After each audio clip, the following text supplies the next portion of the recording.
এইখানে করে দিছে অটো স্ট্যান্ড, বৈধ অটো স্ট্যান্ড। নেশা করার জন্য আপনার হচ্ছে অটো রিক্সা চালাইতেছে ফুলে একদম। একটু পুলিশ ধরলো, একটু চেক করলো আর কি।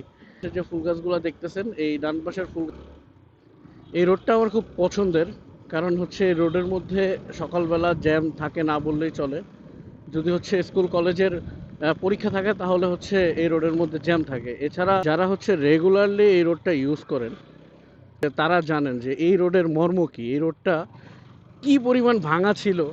হ্যাঁ, এই রোডের মধ্যে প্রতিদিন প্রচুর পরিমাণে গাড়ি রফা দফা হয়ে যেত এবং প্রচণ্ড ভাঙা ছিল। আমার কাছে যদি কোনো ক্লিপ থাকতো আমি তাহলে আপনাদেরকে দেখাই দেবো। চূড়ানোর মতোই একটা রোড। আর এই রোডটা দিয়ে প্রতিদিন অফিস যাতায়াত করি, তো ভাবতেছিলাম যে আপনাদের সাথে এইখানকার ভিউটা একদিন শেয়ার করব, বাট হচ্ছে ওইভাবে করে কখনো সময় হয় নাই শেয়ার করার জন্য। হচ্ছে আমাদের মোটামুটিভাবে দিয়াবাড়ির ভিউটা শুরু। দিয়াবাড়িটা সম্পর্কে তো সবাই মোটামুটি জানেন যে দিয়াবাড়িটা অসাধারণ দেখতে। আর মেট্রো রেলের নিচ দিয়ে যে রাস্তাটা, এই রাস্তাটা মনোমুগ্ধকর।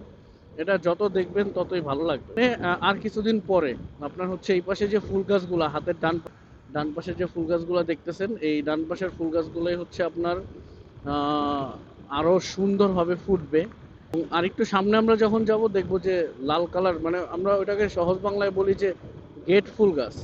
তো এখানে আমাদের গেট ফুল গাছ আছে। গেট ফুল গাছ দেখতে আরো বেশি সুন্দর লাগে, অসাধারণ। আর এই পাশে হচ্ছে সেক্টর 18-র অসাধারণ দৃশ্য। মানে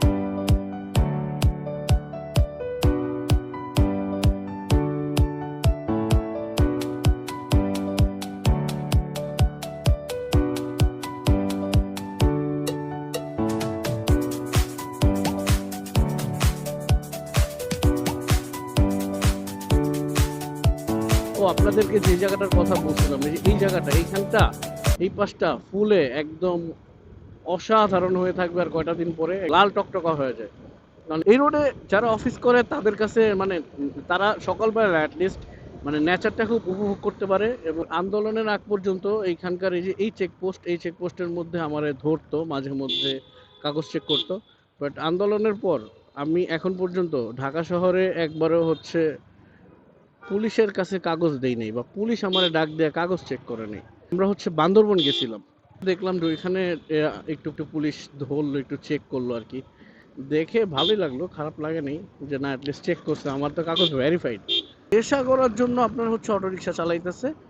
এইখানে করে দিছে অটো স্ট্যান্ড, বৈধ অটো স্ট্যান্ড। ও, রয়্যাল এনফিল্ড, কালারটা জোসনা, সুন্দর।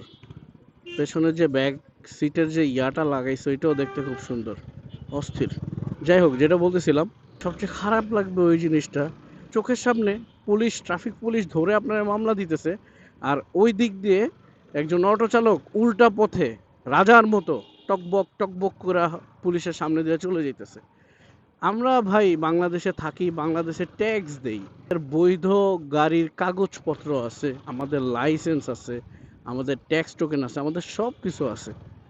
পরেও হচ্ছে আমাদেরই হেনস্থার শিকার হইতে হয়।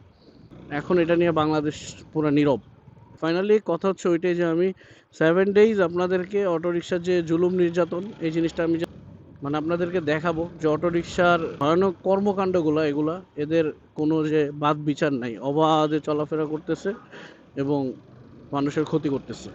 যাই হোক, ছোট কিছু কথাবার্তা ছিল, এগুলো আপনাদের সাথে শেয়ার করলাম। যদি আমার ভিডিওসগুলা, হয়তো এটা শুরু, সামনে আস্তে আস্তে আরও ভালো ভিডিও দিব। বাট আপনারা সবাই আমার চ্যানেলটা সাবস্ক্রাইব করবেন এবং ভিডিও ভালো লাগলে লাইক করবেন, কমেন্ট করে পরামর্শ দিবেন, যাতে হচ্ছে আমি আস্তে আস্তে ইমপ্রুভ করতে পারি। আজকের মতোই আর কথা বাড়ালাম না। সবাই মিস্টার ভবঘুরের সাথে থাকবেন। আল্লাহ হাফেজ।